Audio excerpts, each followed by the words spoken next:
বিশ্বনবী বললেন অফি বুদাই আহাদিকুম সাদাকা, তোমরা যে শীতের রাতে স্ত্রীকে নিয়ে এক লেপের নিচে এক কম্বলের নিচে শুয়ে থাকো, তার প্রতিটা মুহূর্তে সওয়াব দিয়ে তোমার আমলনামা ভরে দেয় কে?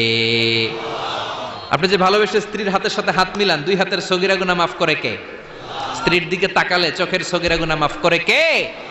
স্ত্রীর জন্য প্রতি মাসে যে খরচ করছেন, টাকা দিচ্ছেন, সময় দিচ্ছেন, প্রতিটা মুহূর্তকে সদকা হিসেবে কবুল করে নিচ্ছে কে? তার মানে জায়গা মতো কাজ করলেই সওয়াব।